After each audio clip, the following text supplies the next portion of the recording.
जय श्री ओम नमः सिद्धेभ्यः। जय श्री ओम नमः सिद्धेभ्यः। सर्वमंगलमांगल्यं सर्वकल्याणकारकं प्रधानं सर्वधर्माणां जैनं जयतु शासनम्।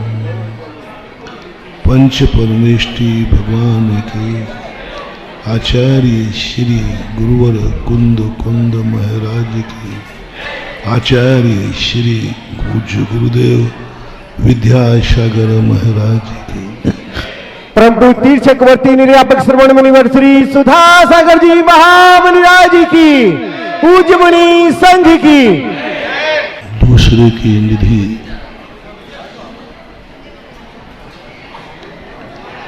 हमें नहीं चाहिए है,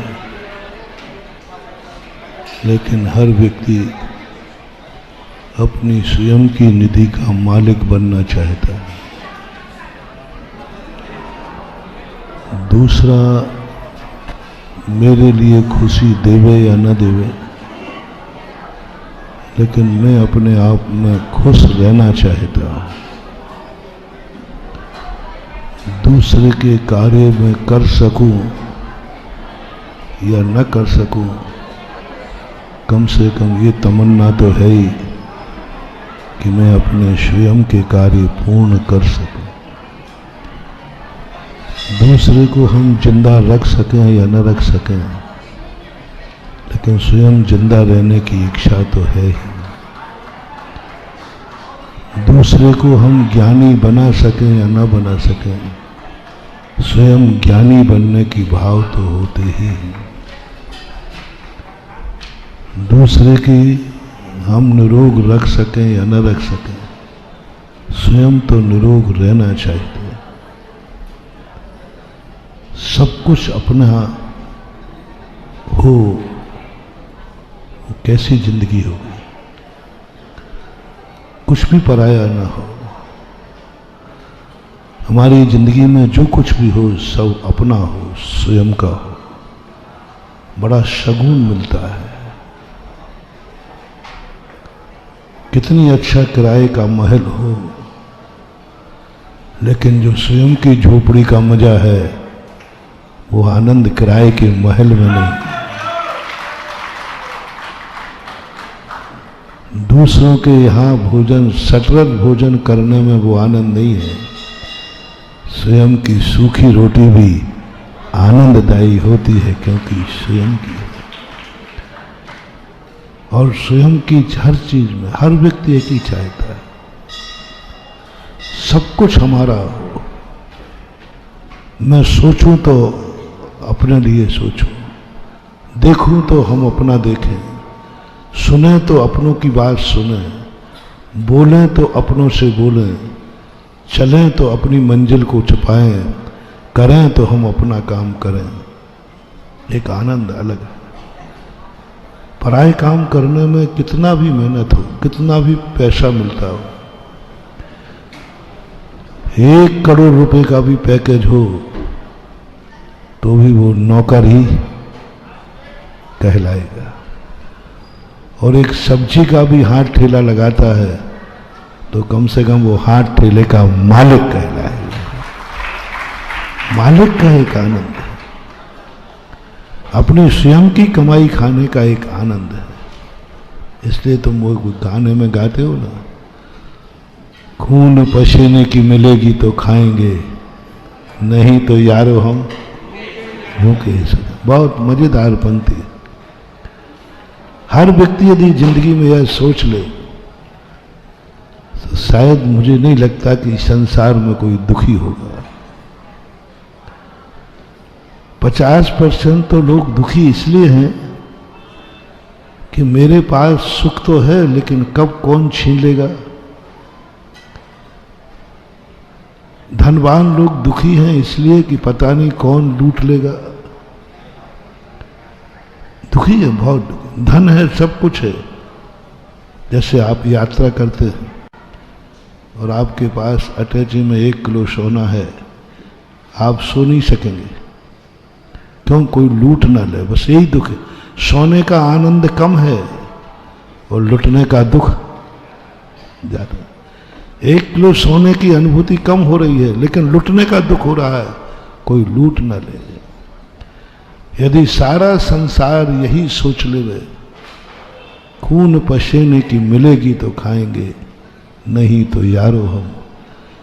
मैं इसलिए गाना तुम्हें याद दिला रहा हूं, तुम्हें हमारे शास्त्र पसंद नहीं आवे, हमारी बातें पसंद नहीं आवे, धर्म समझ में नहीं आवे, तो कम से कम फिल्मी गाने समझ लो।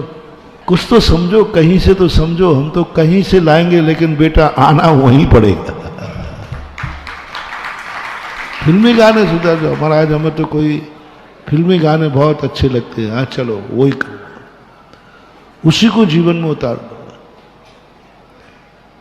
फिल्म भी किसी ना किसी शिक्षा के लिए ही बनती है। फिल्म में भी कोई ना कोई शिक्षा मिलती है। फिल्म में भी खलनायक बनाया जाता है, इसलिए नहीं कि खलनायक का प्रचार करना है, इसलिए कि खलनायक का अंत कैसे होता है ये दिखाने के लिए। क्यों दिखाया जाता है खलनायक को, और इतना बड़ा चढ़ा के दिखाया जाता है? मैं सोचता था कि पूरी पिक्चर में हीरो की चर्चा कम है, खलनायक के ठाठ ज्यादा। सारी दुनिया में रावण को इतना बलशाली दिखा दिया, सोने की लंका जब चलता था तो पृथ्वी कांपती थी, और श्री रामचंद्र जी को जितना दुखी दिखा सकते थे उतना दुखी दिखाया, जितना कमजोर दिखा सकते थे उतना कमजोर दिखाया, जितना असमर्थ दिखा सकते थे उतना असमर्थ दिखाया। सभी दर्शनकारों को मैंने देखा, पुराणों कथाओं को पढ़ा, रामचंद्र जी को सबसे ज्यादा कमजोर दिखाया, भूमि गोचरी बना दी, छोटी सी सेना ले ली, बहुरूपणी विद्या नहीं है, कुछ नहीं है। और रावण की जो प्रशंसा की गई, रावण का जो वैभव दिखाया गया, बहुत शक्तिशाली, रावण की सोने की लंका बना दी। एक बार भी रावण की आंख में आंसू नहीं लाया गया पूरी रामायण में। और रामचंद्र जी को इतना रुलाया कि नदियां बह गई। रामचंद्र जी के आंसुओं का वर्णन है, जहां देखो वहीं दुख, जहां देखो वहीं दुख, दुख की कहानी भरी है। पूरी जिंदगी में रामचंद्र जी से, अयोध्या से लेकर के पूरी जिंदगी में दुख ही दुख दिखाए, आंसू ही आंसू दिखाए, बेचारे रोते ही रहे। वनवास, अयोध्या का राज छूटा, वनवास के दुख, वनवास में गए, सीता के कारण रोए, फिर लक्ष्मण को लक्ष्मण शक्ति गई तो रोए। इतना दुख दिया, इतना दुख दिखाया कि दुख की चरम सीमा सुसाइड। सुसाइड कब करता है व्यक्ति? जब दुख की, रामचंद्र जी इतने दुखी हो गए, इतने दुखी हो गए कि एक दिन घोषणा कर दी, अब सहन नहीं होगा। सीता का दुख मैंने सहन कर लिया, लेकिन लक्ष्मण का दुख मेरे से सहन नहीं होगा। यदि प्रातःकाल जीवित नहीं रहा तो मैं भी जीवित अग्नि में प्रवेश कर जाऊंगा। सुसाइड करने का इतना दुखी किया, इतना, जितने दुख देखो सब शास्त्रों में देखा है। और रावण को ओह, एक बार भी कहीं आंसू नहीं दिखाया उसका, एक बार भी कहीं दुखी नहीं दिखाया, जहां देखो वहीं ठाठ। जंगलों में जावे तो ठाठ, नदियों में जावे तो ठाठ, देवता को पुकारें तो देवता जय जयकार करें, श्री राम की सेना में एक भी देवता नहीं था, कोई भी देवता नहीं। और रावण की सेना में देवताओं की कमी नहीं थी, देवता ही देवता भरे थे। देवताओं का वो सिद्ध करके बैठा था। रामचंद्र के पास एक भी देवता की सिद्धि नहीं थी, एक भी देवता की सिद्धि नहीं थी।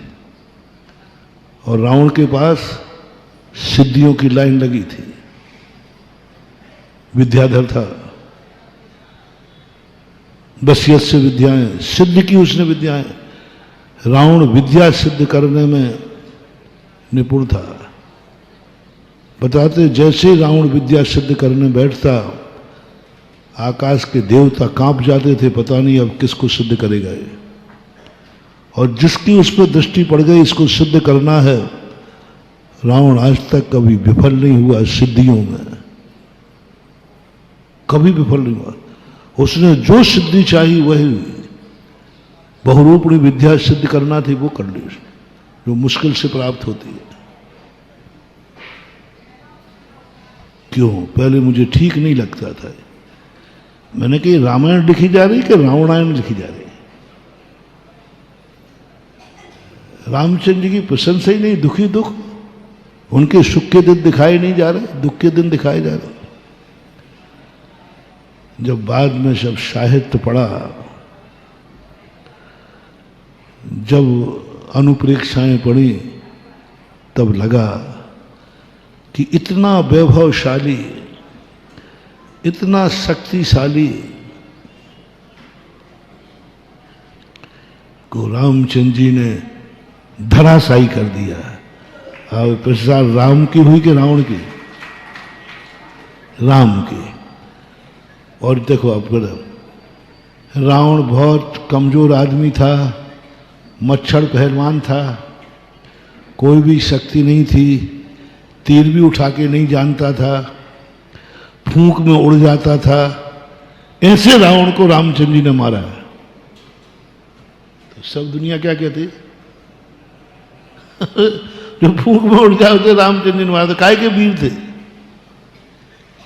ये जो लेखक का सोच रहता है कि ऐसे सुखी आदमी को भी यदि उसके अंदर दुराचार है तो सदाचारी उसका कैसे धराशायी करता है, कैसे उसकी दुर्दशा होती है। इसलिए पापियों की जब कहानी सुनाई जाती है तो इसलिए नहीं कि हम पापियों का प्रचार कर रहे हैं, इसलिए कि पापियों का अंत क्या होता है ये बताने के लिए। रावण का अंत क्या होता है, पाप करने वालों का अंत क्या होता है, गब्बर सिंह का अंत क्या होता है।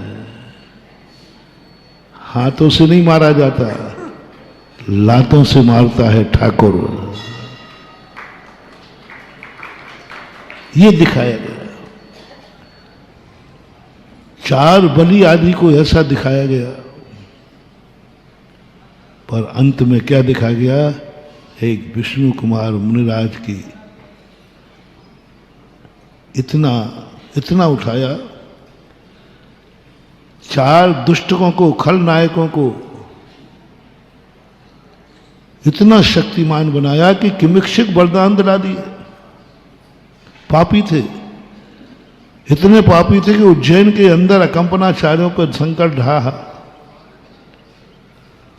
और वहां जाकर किमिक्षिक वरदान ले लिया हस्तिनापुर में। और किमिक्षिक वरदान पाने के बाद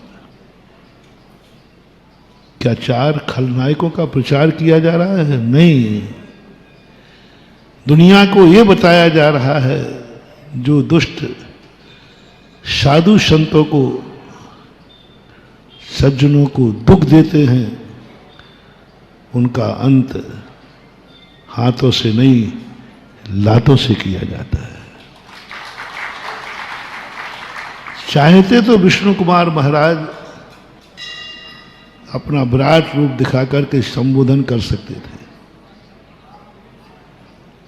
चाहते तो उनके लिए हाथ पकड़ करके उनकी चोटी घुमा सकते थे। तो कहा नहीं, दुनिया को दिखाना है कि जो साधुओं को दुख देता है उनको हाथ से नहीं मारा जाता, उनको लातों से मारा जाता है, ये दिखाने के लिए। और यही स्थिति वहां पर है तुम्हारे पिक्चर में, और यही स्थिति हमारे पुराण में है। तुम्हारे पिक्चर में आया है कि गब्बर सिंह ठाकुर कहता है कि अच्छा रहा मेरे हाथ पहले कट गए, नहीं तो तुझ जैसे पापी को मेरे हाथ से मारता तो मेरे हाथ भी अपवित्र, तू लातों के लायक है। उस समय है, उस पिक्चर में डायलॉग है कि अच्छा रहा तूने मेरे हाथ काट दिए, आज तुझे मारता तो हाथ से मारता, मेरा हाथ अपवित्र हो जाता। तो पहले, और यही स्थिति है, विष्णु कुमार हाथ से ताड़ना दे सकते थे, हाथ से एक झापड़ लगा देते, दिन में तारे दिख जाते। हाथ से उसको चोटी पकड़ के घुमा सकते थे, लेकिन दुनिया को दिखाना था जो साधु संतों पर उपसर करता है उसे हाथ से नहीं निपटाया जाता, लातों से निपटाया जाता है। और विष्णु कुमार मुनि महाराज ने उस दुष्ट बलि के लिए पैर से निपटाया, और उसके लिए ऐसा पैर रखा कि उसकी नाक जमीन में धंस गई। वहां ये दिखाया गया कि इतना बड़ा शक्तिशाली किमिक्षिक वरदान वाने वाला जब दंड की नीति में आता है तो वह पैर से ताड़ित किया जाता है। ये जब परिप्रेक्ष्य इन कथाओं में पढ़ते हैं तब पता चलता है कि सृष्टि की नीतियां क्या हैं। कई बार कथाकार अपने कथा के वर्णन में बहुत कुछ ज्ञान दे देता है, बहुत कुछ ज्ञान। धर्मों धर्मात्माओं पर संकट आने वालों का अंत क्या होता है और कैसे होता है ये दिखाया जाता है। इसलिए उनका वर्णन करना जरूरी है। पापी जितना बलवान होगा पुण्यात्मा का उतना ही शक्ति बढ़ेगी, इज्जत बढ़ेगी। दुश्मन जितना बलवान होगा, मोटिवेशन सावधान सभी लोग सुने, तुम लोग कभी गुस्सा किया करो तो अपने से कमजोर पे मत किया करो। तुम लोग तानाशाही दिखाते हो अपने कमजोर पे। अरे गुस्सा दिखाना है तो अपने बलजोर पे दिखाओ, जिससे तुम्हारी इज्जत बढ़ेगी। अरे ये व्यक्ति उससे बढ़ गया। हमेशा चाहो कि तुम्हारा दुश्मन बलशाली हो, तुम्हारा दुश्मन शक्तिशाली हो। पापी को हमेशा शक्तिमान दिखाओ, नहीं हो तो तुम और बना दो, बनाओ उसको। पापियों को शक्तिमान बनाओ, इतना शक्तिमान बनाओ तभी तो पाप करेंगे। कई लोग कहते महाराज जी क्या बात है, धर्मात्माओं के पास सब कुछ कम होता है, धन भी कम होता है, शक्ति भी कम होती है, कुछ नहीं हो। 24 घंटे आपके भक्तों के पास, भगवान के भक्तों के पास लोगों की बहुत शिकायतें होती हैं। महाराज हम दिन रात मालाएं फेरते, जाप देते, सबको धर्म करते, लेकिन गरीब के गरीब हैं, बीमार के बीमार हैं, दुखी के दुखी है, पूरा परिवार दुखी है। और हमारे पड़ोस में एक पापी रहता है जो आपका नाम भी नहीं लेता, मंदिर भी नहीं आता, नमोकार मंत्र भी नहीं पढ़ता, और महाराज क्या ठाठ है। यहाँ तो पहनने का भी सोने की चैन नहीं है, उसके पीकदान भी सोने की है। किसकी? पापी के पीकदान भी सोने की है। जो पाप कर रहा है सब विष्णु में पारंगत है, और देखो उनके पास ठाठ है। यहाँ खाने को पैसा नहीं है, वहां उड़ाने को पैसा है। तो पहले तो मैं यही सोचता था कि ऐसा होना तो नहीं चाहिए, पर हमने शास्त्रों में देखा, पद्म पुराण पढ़ा, अरे मैंने कहा ये तो पुरानी रीति है। फिर मैंने सोचा ऐसा क्यों? प्रकृति से मैंने कहा, कर्मों से मैंने कहा, भगवान से मैंने कहा कि भगवान ऐसा क्यों? धर्मात्मा दुखी है और पापी सुखी है, धर्मात्मा गरीब है, पापी अमीर है, श्री राम दुखी है, रावण सुखी है, श्री राम वनवास में है, रावण सोने की लंका में है, श्री राम भूमि गोचरी हैं, वो आकाशगामी हैं। ऐसा क्यों? तब प्रकृति ने कहा, अपने चिंतन में आया कि तुम इसको नहीं समझ पा रहे हो। पापी व्यक्ति को सजा देना है तो जब तक उसके पाप का घड़ा नहीं भरेगा हम सजा कैसे देंगे?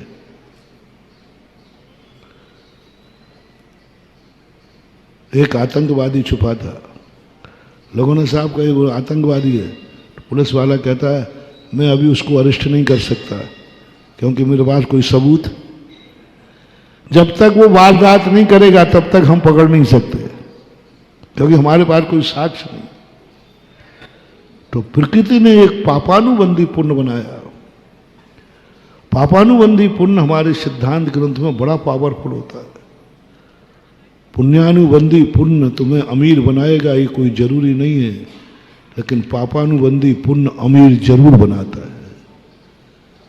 पुण्यानुबंधी पुण्य हमें अमीर बनाएगा कोई जरूरी नहीं, पुण्यानुबंधी पुण्य हमें स्वस्थ करेगा कोई जरूरी नहीं, पुण्यानुबंधी पुण्य हमें ताकत देगा कोई जरूरी नहीं, लेकिन पापानुबंधी पुण्य नियम से अमीर बनाता है क्योंकि वो पाप के लिए ही किया गया था,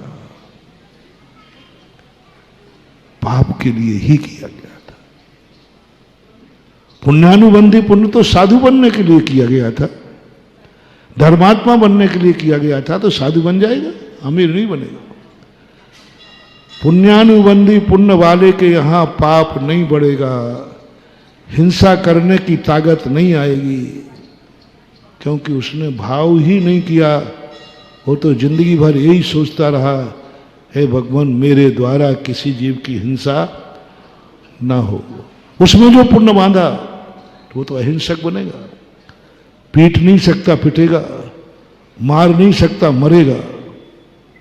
क्योंकि भावना यही भाई थी कि हे भगवान जिंदगी में मेरे द्वारा कोई जीव ना मारा जाए, चींटी भी नहीं मारी जाए, मैं किसी जीव को नहीं मारना चाहता हूं। उस समय जो तुम्हें पुण्यबंध बना, ऐसा बना कि तुम पिट सकते हो, पीट नहीं सकते, तुम मर सकते हो क्योंकि मार नहीं सकते, क्योंकि तुम्हारा पुण्य पुण्यानुबंधी पुण्य है। पुण्यानुबंधी पुण्यात्मा स्वयं मर सकता है लेकिन मारेगा नहीं, ये पुण्यानुबंधी की विशेषता है।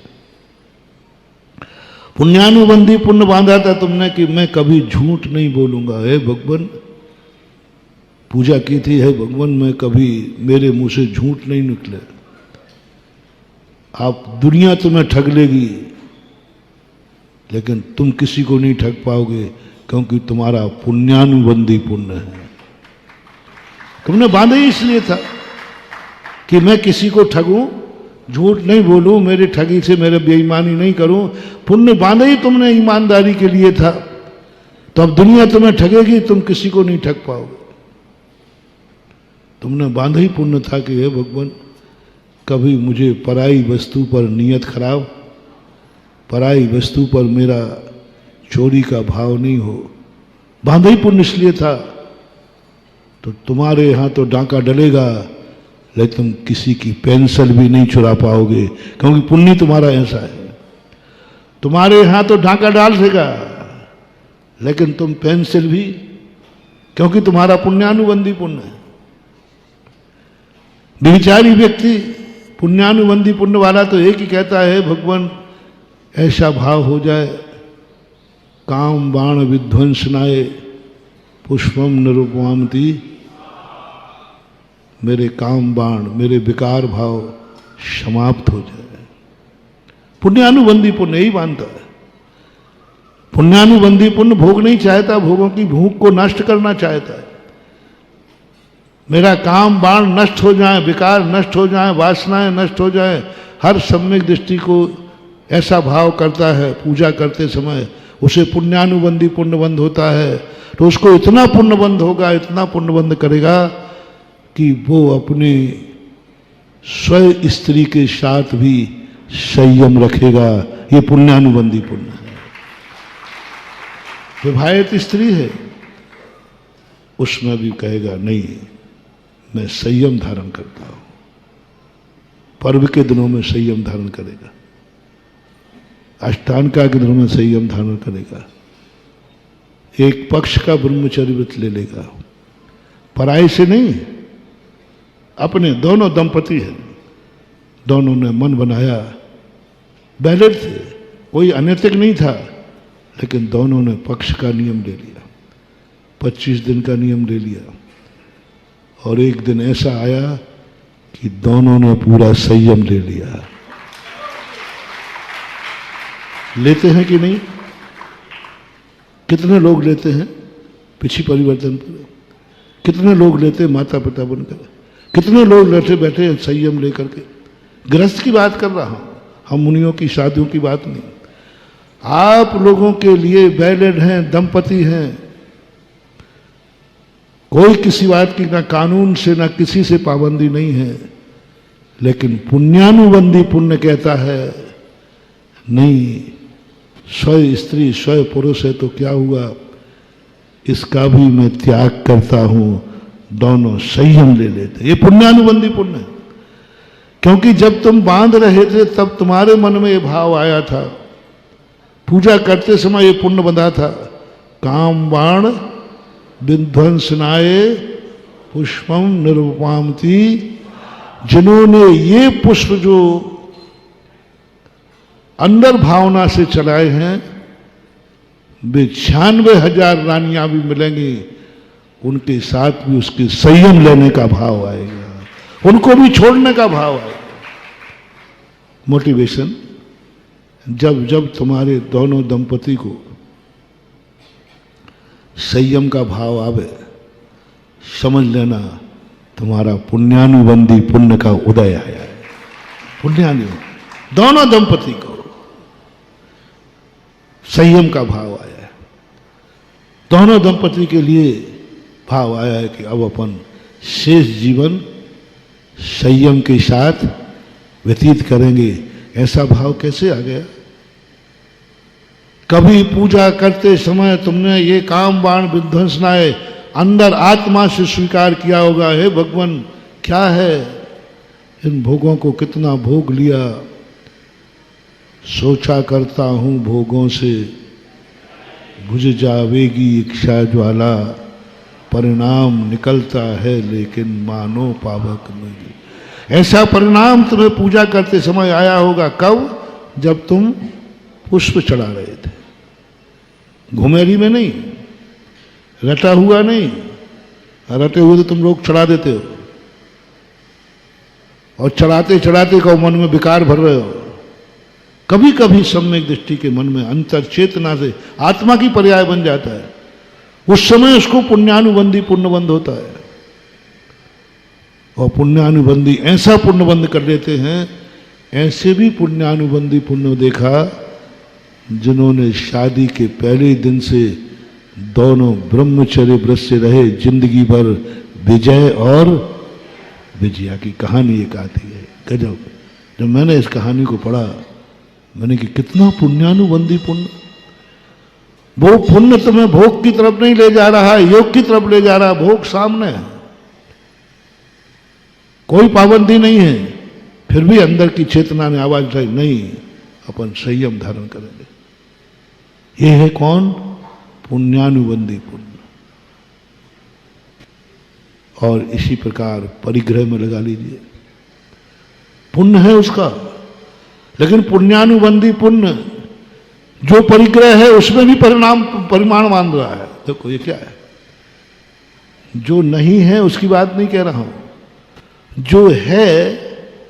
जब कभी कई लोगों ने पूछा महाराज पुण्यानुबंधी पुण्य कैसे होता है, जो है, जो पुण्य से मिला है उसमें भी परिमाण कर रहा है, उसमें भी परिमाण कर रहा है। पुण्य का उदय है, व्यापार है, धंधा है, पैसा आ रहा है, पुण्य का उदय है, उसका पैसा आ रहा है, लेकिन वो परिमाण कर लेता है, मैं इतने से ज्यादा नहीं कमाऊंगा। पुण्यानुबंधी व्यापार चल रहा है, 24 घंटे दुकान खोले तो कभी बंद नहीं रहेगी, लेकिन पुण्यानुबंधी पुण्य कहता है मैं 5 बजे के बाद दुकान नहीं खोलूंगा। बनारसी दास बहुत बड़े व्यापारी थे रत्नों। पुण्यानुबंधी पुण्य का इतना व्यापार था उनका, लाखों करोड़ों का वनज करते थे, लेकिन नियम था उनका ठीक 4:30 बजे व्यापार बंद होगा। 72 मिनट पहले, समय अलग अलग लगा लेना, सूर्य अस्त होने के 72 मिनट पहले व्यापार बंद करते थे। करोड़ों का वैसा व्यापार आ जाए नहीं। अब देखो पुण्यानुबंधी पुण्य क्या कह रहा है, पैसा आ रहा है उसमें भी समय, ग्राहक आ रहे हैं उसमें भी नहीं, हमारे लिए नहीं चाहिए, हो गया हमारा काम, हो गया हमारा काम, हमारा टाइम पूरा हो गया। पुण्य के उदय से आए हुई वस्तु में परिमाण बांधने का भाव आ जाए, समझ लेना चाहिए तुम्हारा पुण्यानुबंधी पुण्य का उदय है। आए हुए में परिमाण, यह है वृत्ति का। इसलिए सम्यक दृष्टि का सदा पुण्यानुबंधी पुण्य उदय रहता है। अब सम्यक दृष्टि का तो हम एकदम गारंटी नहीं ले पाएंगे, लेकिन पूज्यवर नेमीचंद महाराज ने कोमट सार के अंदर वृत्ति का जरूर पुण्यानुबंधी पुण्य कहा। हर चीज का प्रमाण कर रहा है।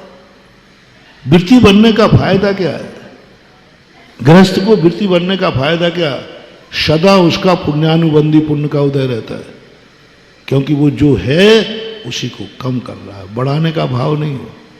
भोजन करने बैठा, पुण्यानुबंधी पुण्य का उदय है, उसमें हम साधु भी आ जाएंगे। पुण्यानुबंधी पुण्य का उदय है। भोजन रखा है, खाने की कोई मनाही नहीं है, लेकिन आज उपवास है। कौन करा रहा है उपवास? पुण्यानुबंधी पुण्य, क्योंकि तुमने नैवेद्य चढ़ाते हुए कभी अंतर चेतना में ये भाव आ गया होगा, क्षुधा रोग विनाशनाय। पूजा कौन कहते हैं कि पूजा क्रियाकांड है? कौन कहता है कि पूजा पाठ व्यवहार है? कौन कहता है पूजा बंद के कारण है? मुझे तो लगता है कि समय सार थ्योरी है और पूजा समय सार का प्रैक्टिकल है। पता नहीं इन कंजाइस्टों ने क्या मचा रखा है। पूजा पाठ ये है, ये तो पर की पूजा है, ये तो भगवान का गुणानुवाद है, ये तो बंद का कारण है, ये तो पुण्य बंद का कारण है, सोने की बेड़ी और लोहे की बेड़ी आदि आदि। अरे सुनो रे भाई, जैन दर्शन की कोई भी क्रियाकांड हो ही, कोई भी क्रियाकांड नहीं है, क्योंकि पर के लिए है ही नहीं। पूजा शुद्ध समय सार है, प्रैक्टिकल शुद्ध समय सार। कौन कहता है पर की पूजा हो रही है? कौन कहता है भगवान की पूजा हो रही है? दुनिया का मुझे पता नहीं है, लेकिन जैन दर्शन की पूजा पर की है ही नहीं। भगवान की पूजा करते ही नहीं, ये तो उसका बहाना है, झूठ है। जैसे वैसे ही झूठ है जैसे 2 दिन पहले, 4 दिन, 8 दिन पहले कहा था। आप लोग कहते हो भगवान महाराज ये मकान आपका ही है। सत्य है कि झूठ है? झूठ है, लेकिन चलता है, चलता है। बाई चावल बीन रही थी। तुमने पूछा बाई क्या कर रही है? चावल बीन रही हो। उस समय थोड़ा हाथ पकड़ के देखना, चावल बीन रही है कि कंकड़ बीन रही है? बीन क्या रही है और कह क्या रही है? बस ऐसा ही हम कह रहे हैं, हम भगवान की पूजा कर रहे हैं। सत्य ये है कि जन्म जरा मृत्यु विनाश नाय जलम निरुपामती। जैनी बहुत बहुत बदमाश होता है। वो बदमाश मेरी भाषा में निकलता है। अब अच्छी भाषा बोलूं, जैनी बहुत होशियार होता है। जैनी बहुत बहुत होशियार होता है, भगवान को भी छका देता है। कहता है क्यों आए भैया? अरे भगवान आपकी पूजा करने आया हूं, आपका पूजा करना चाहता हूं, आपका गुणानुवाद करना चाहता हूं। पूरा गुणानुवाद भगवान का करेगा। अंत में गुणानुवाद तूने काहे के लिए किया है? गुणानुवाद जैसे एक साहूकार होता ना, कोई गया सामने, बोले सेठ जी पैसा, अरे जितना चाहिए उतना ले जा, जितना चाहिए दे रहा है। बोले वो सहायता दे रहा है कि ब्याज कमाने के लिए दे रहा है? हाँ, यही है सबसे बड़ा, सबसे ज्यादा दुनिया में यदि कोई स्वार्थी होता है तो सम्यक दृष्टि। अभी तक तुमने यही सुना होगा, मिथ्या दृष्टि अज्ञानी स्वार्थी होता है, सम्यक दृष्टि निपट शुद्ध स्वार्थी होता है,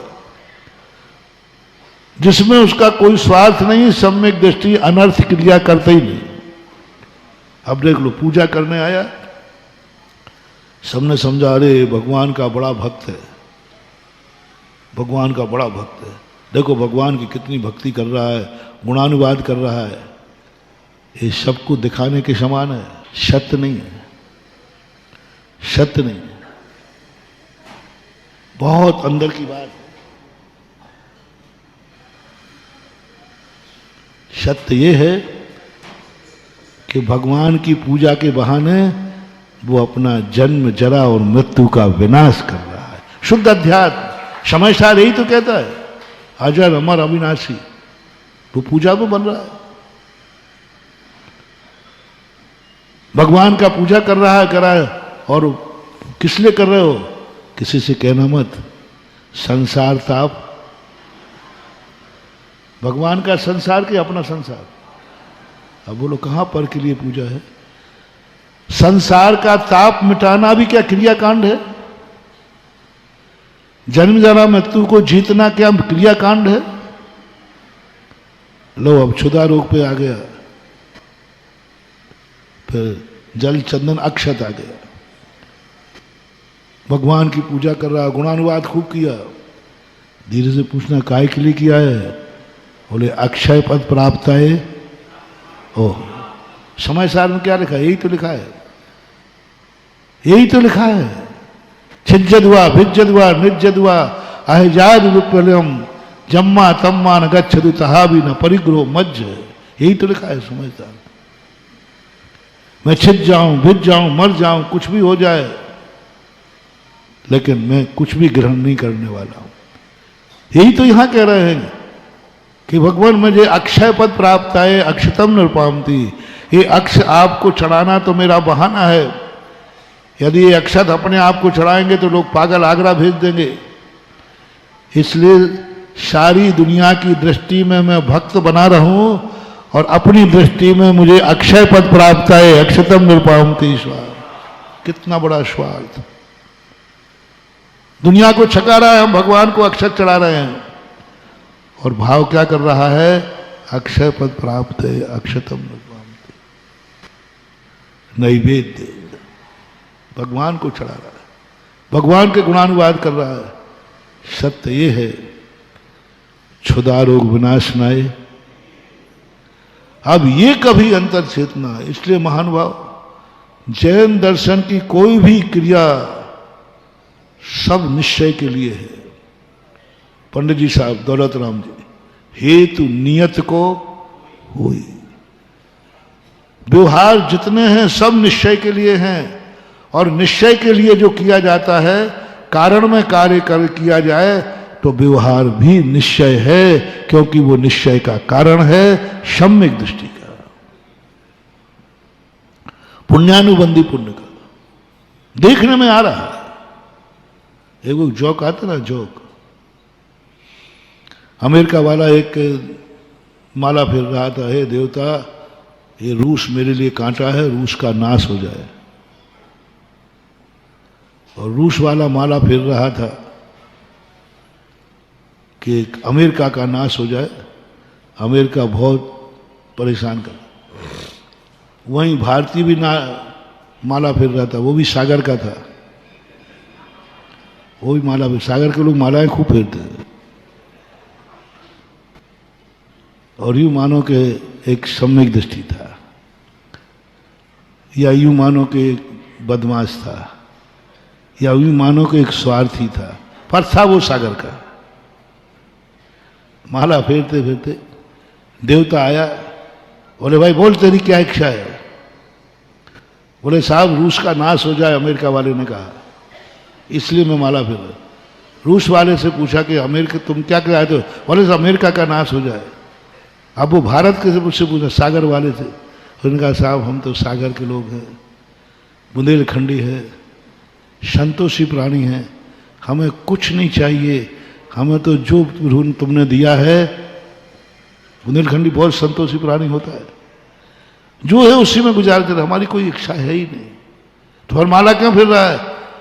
भगवान है देवता, हम लोग दयालु चले, बुंदेलखंडी दयालु होते ही है, हम लोग दयालु है, अपने लिए तो कुछ करते नहीं,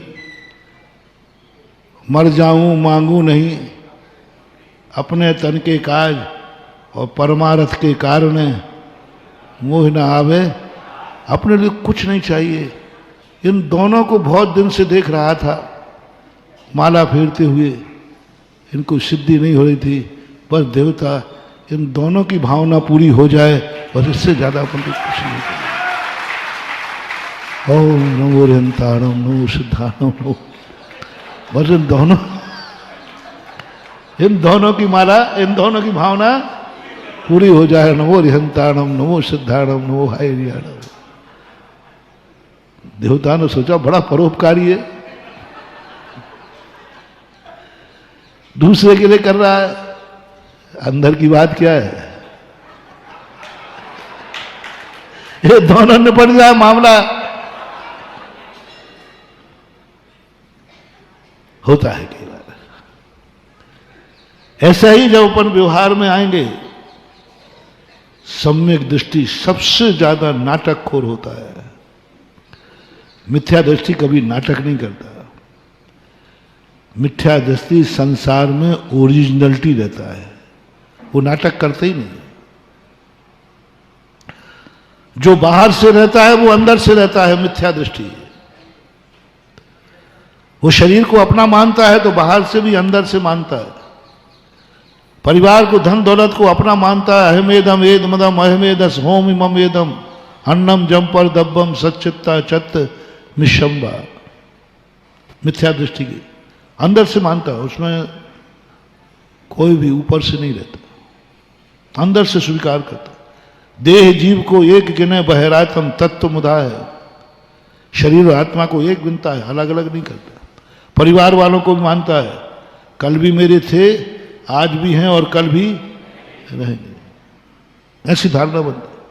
सबसे ज्यादा दुनिया में नाटकखोर है तो सम्यक दृष्टि।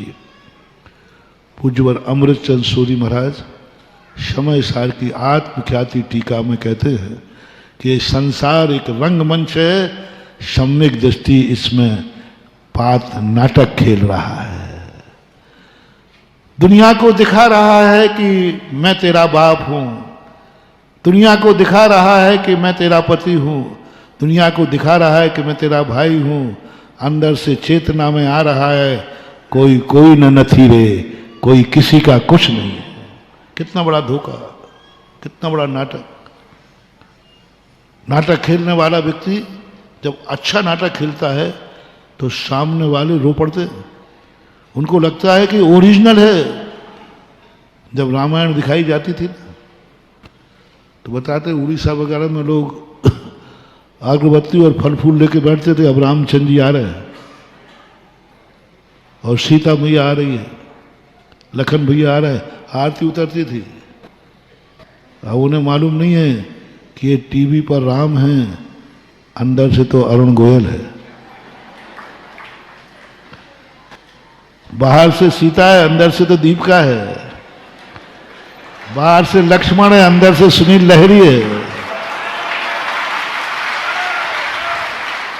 बाहर से रावण है, अंदर से तो त्रिवेदी है। बाहर से देख रहा है श्री राम को, राम मत बोल, रावण बोल रहा है। अंदर देखो दोनों चाय पी रहे हैं बैठ करके।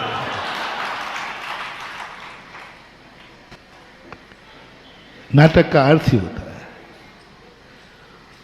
सारी दुनिया कह रही है कि रामचंद्र जी आए हैं टीवी पर, लेकिन जो राम का नाटक कर रहा है उसे रामचंद्र जी की अनुभूति नहीं हो रही है। पूछा गया था कि सारी दुनिया आपको सीता मैया मानते, आपको राम भगवान मानते, आपको कैसा लगता है? बोले कैसा लगता है, मैं तो एक फिल्मी नेता हूँ, मुझे तो ये नाटक लगता है। ओरिजिनल मेरी अनुभूति तो अरुण कुमार गोयल की होती है। उस समय भी जिस समय वो राम का रोल कर रहे हैं, अनुभव में क्या आ रहा है? उसी समय तुम बुलाना, ए अरुण गोयल, ऐसे नहीं सुनोगे। एक बहुत अच्छा नाटक खेलने वालों का एक बार नाटक खेल रहा था। एक बिहारी लाल रामलीला में हनुमान जी बना। लंका में आग लगाना थी, पूंछ में कपड़ा लपट गया था, घास से तेल जल चुका था।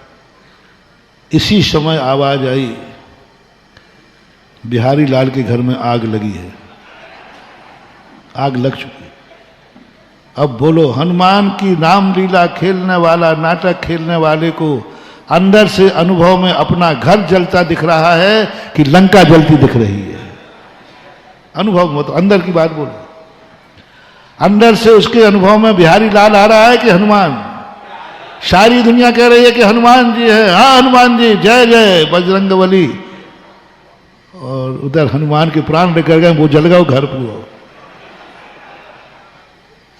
नाटक, कितना ही बड़ा नाटक क्यों ना हो, नाटक करने वाले को नाटक के पात्र की अनुभूति नहीं होती, ओरिजिनलिटी की अनुभूति होती है। इसलिए कहता है तुम नाटक मत करो। और सम्यक दृष्टि सबसे बड़ा नाटक खोर होता है। आगम से सिद्ध कर दिया समय सार जैसे ग्रंथ में पूज्यवर अमृत चंद सूरी कहते हैं, नाटक खोर सबसे बड़ा नाटक खोर होता है। मिथ्या दृष्टि में इतने विचारे में मायाचारी नहीं होते। मिथ्या दृष्टि बहुत सीधा साधा होता है। वो कहता मैं बाप हूं तो हूं।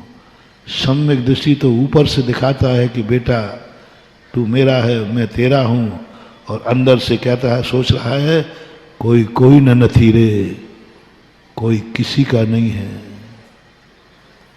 पृथक कहता चरण और शरीर कूपा। जब शरीर ही मेरा नहीं है तो तुम मेरे कैसे हो सकते? अनुभव की बात कर रहा हूं, अंदर चेतना की बात कर रहा हूं। बेटे को गोदी में लिए कह रहा है, बेटा कह रहा है, और अंदर अनुभव में आ रहा है कोई किसी का नहीं है। एको में शास दो आदा, नान दंसन लखड़ो, शेषा में बाहरे बाबा, सभ्य से कोई किसी का नहीं, मैं एक हूं। और तुम खुद नाटक खोरो, तुम्हारे नाटक खोर बताओ।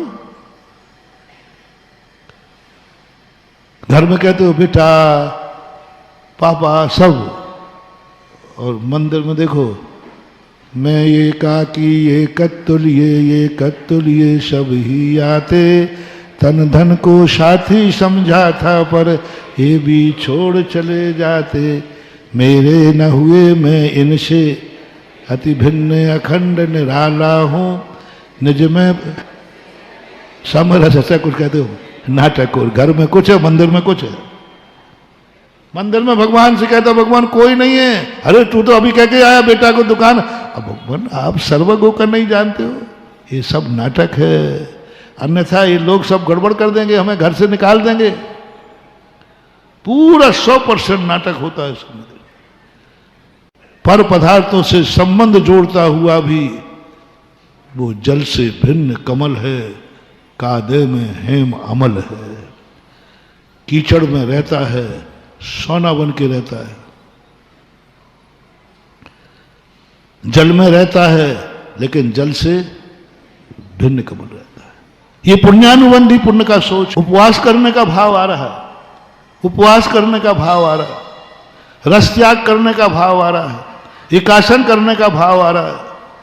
महानुभाव, तुमने पूजा करते समय कभी अंदर चेतना से कहा होगा मुझे रोटी नहीं चाहिए, क्षुधा रोग विनाशनाए?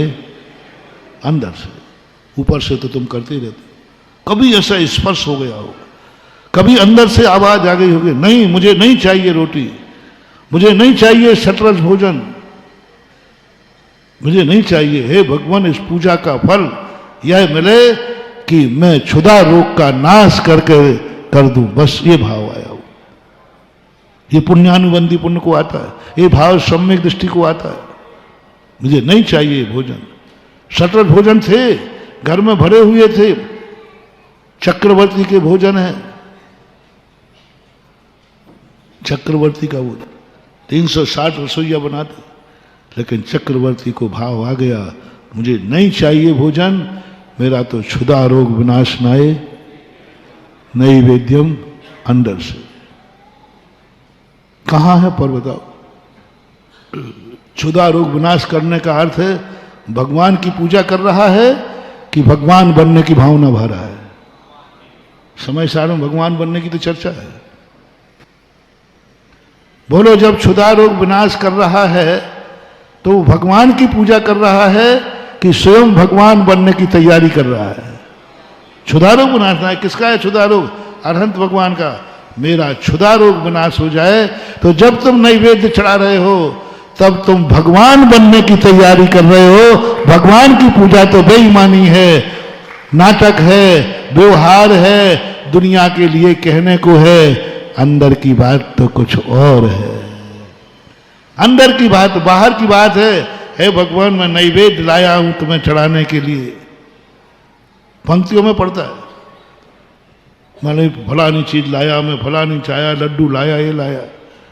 और जब अंत की बात छोड़ो, अंत में पता चलता है काय के लिए लाया? जो तुझे नहीं खाना वो भगवान को खिला रहा है। स्वयं तो कह रहा है नहीं मुझे नहीं खाना है लड्डू।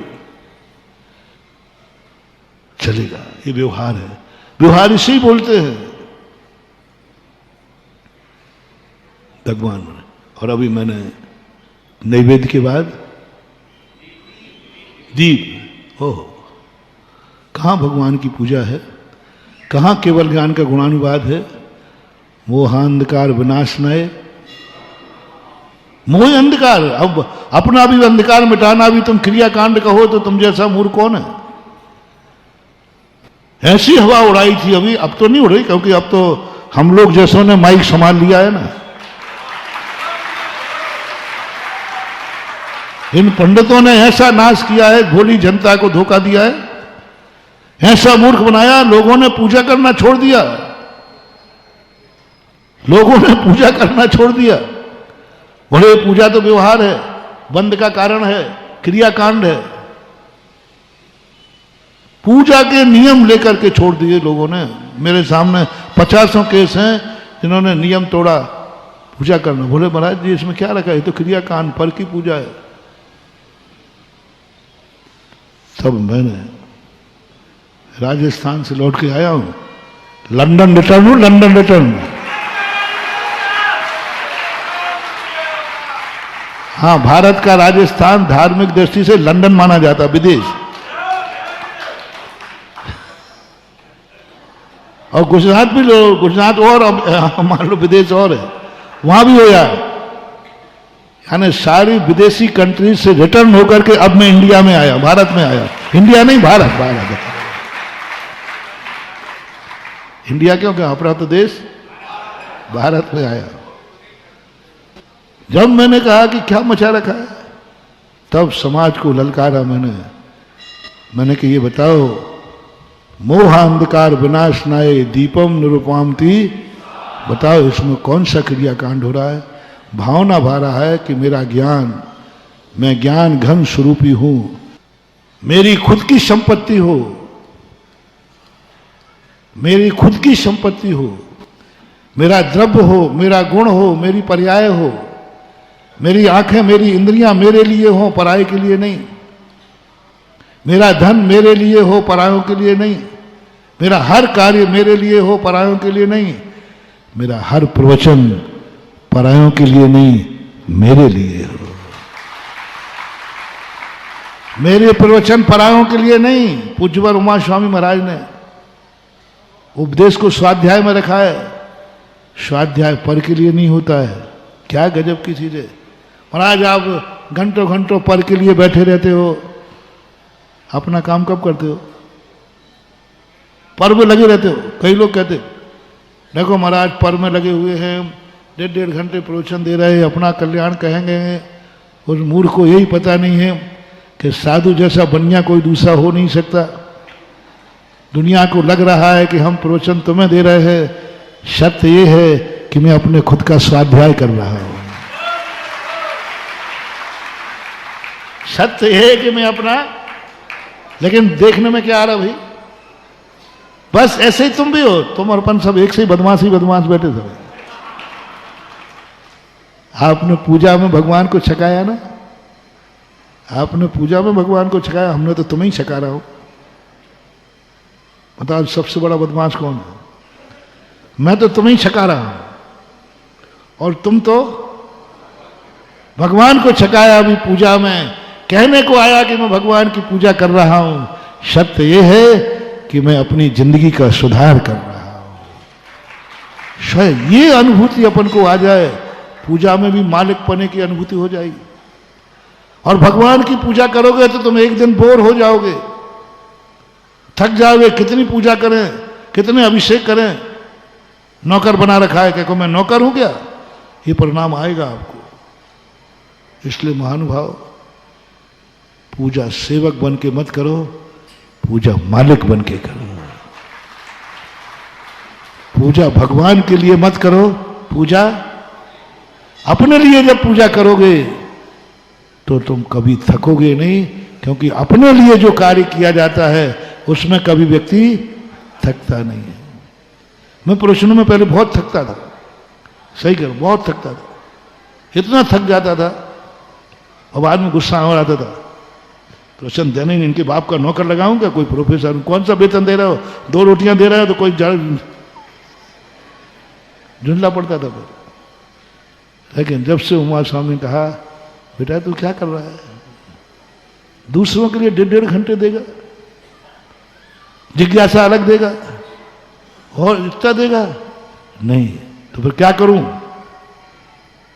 थोड़ा सा पलट जा। मैं दूसरे को प्रवचन दे ही नहीं रहा हूं, मैं तो अपना स्वाध्याय कर रहा हूं। अब नहीं थकता। अब तो देखो 1.5 घंटे कर लो, 2 घंटे करो, और तुम यदि तैयार हो तो मैं सुबह से शाम तक कर लूंगा और थकूंगा नहीं, गारंटी मेरी है। क्यों क्यों क्यों नहीं थकूंगा? क्योंकि कमाई स्वयं को हो रही, कमाई में तुम थकते हो क्या? यदि रात के 12 बजे तक दुकान चले तो,